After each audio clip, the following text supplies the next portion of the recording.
Those confirm deaths. They were separate incidents, but both of those individuals dying in very similar ways when trees crashed into their homes, their roofs collapsing and crushing them underneath it. The death toll from Beryl has now climbed to at least 11 people since this storm took shape over 2 weeks ago, and it has now been downgraded to a tropical storm. But when it slammed into the Gulf Coast in the early hours of Monday morning, it was a Category 1, packing winds of about 150 kilometers per hour. This toppled trees, it brought down power lines. There was a lot of rain that came with it as well.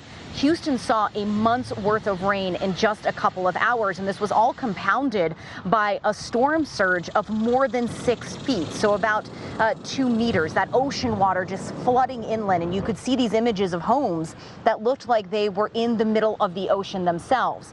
Now that the storm has weakened and it is tracking more northward, the cleanup process is already underway in Houston, and the focus now is really on restoring power. There are millions of customers that are without electricity right now in the middle of a Texas summer. The temperatures in the Houston area are expected to be in the mid-30s this week, so restoring that power is going to be a top priority. But it could take time because after Hurricane Harvey in 2017, it took more than 2 weeks to get everybody back on the grid. But Beryl is the first of what could be a very active hurricane season. Scientists are expecting up to 13 hurricanes this year, 7 of which could be major storms. And just to put that into perspective, that is more than double the average. And scientists say this really comes down to climate change. The waters right now are at record high temperatures, and that hot water really feeds these storms, makes them bigger, makes them more powerful, makes them more destructive.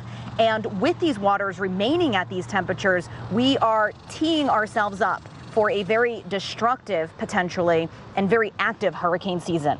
Tony Waterman, CGTN, Austin, Texas.